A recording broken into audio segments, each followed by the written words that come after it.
ఉత్తరం ఉద్దరఖమ్మాయి మీద ఉద్యమం పుట్టేటట్టు ఉంది. జనాభాను బట్టి ఎంపీ సీట్ల పని ముంగటేసుకున్నది సెంట్రల్ గవర్నమెంట్. ఎక్కువ పబ్లిక్ ఉంటే ఎక్కువ సీట్లు, తక్కువ పబ్లిక్ ఉంటే తక్కువ సీట్లు. ఈ లెక్కన చూస్తే దక్షిణ భారతం కథ దండుగా అవుతుంది, ఉత్తర భారతం పెత్తనం ఇంకింత పెరుగుతుంది. మళ్ళా లోక్సభలో 543 సీట్లుంటే 414 సీట్లు ఆలయి, ఉత్తర 129 మా అన్నాయి. ఇక 19 లక్షల జనాభాకు పార్లమెంటు నియోజకవర్గం చేయాలని సెంటర్ వాళ్ళు అనుకుంటున్నారు. గప్పుడు మొత్తం 753కు పెరిగితే అలా 609 అవుతుంటే మన 144.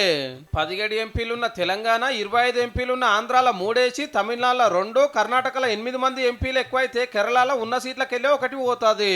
మొత్తంగా చూస్తే ఇప్పుడు 124 మంది ఉంటే అప్పుడు 19 మందే అవుతారు మనోళ్ళు.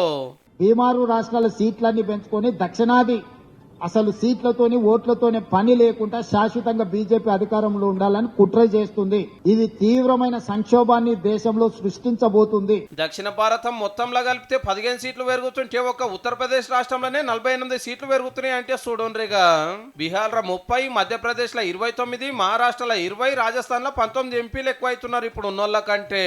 ఇక ఏమున్నది, ఏడైనా బలం ఉన్నోళ్ళదే పెత్తనము. పార్లమెంట్ కినక అంతే.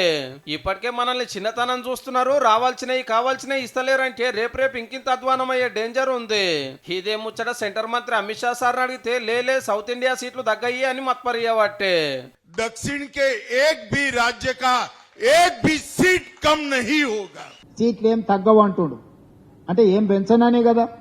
లాజిక్ అర్థమవుతుందా మీకు? తమిళనాడు సీఎంఏ కాదు, కర్ణాటక సీఎం మాట కూడా ఇదే. మరి గిట్లెందుకు అవుతున్నదంటే దేశంలో జనాభాను కంట్రోల్ చేయాలని అప్పట్లో సెంటర్ వాళ్ళు అవాజిస్తే మన 2 రాష్ట్రాలు కర్ణాటక, తమిళనాడు, కేరళ కుటుంబ నియంత్రణ పాటిస్తే మీది బాజోలు లైట్ తీసుకునే వరకు ఈడ తగ్గినరు, ఆడ పెరిగినరు.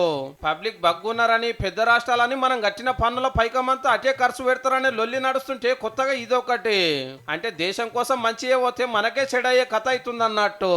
మీ ఇంట్లో ఎక్కువ మంది ఉంటేనే ప్రభుత్వ సహాయం కూడా ఎక్కువగా ఉంటుంది. 16 కుழந்தைகள் அல்ல 16 సెల్వంగల్. పార్టీలు జెండాలు పక్కకు పెట్టి 5 రాష్ట్రాల ముఖ్యమంత్రులు ఒక్కటై కొట్లాడితే ఏం లే, లాపర్వా చేస్తే మాత్రం ఢిల్లీ లెవెల్లో దక్షిణ భారతం పతారా దగ్గుడు, ఉత్తరముల పెత్తనం పెరుగుడు ఖాయం.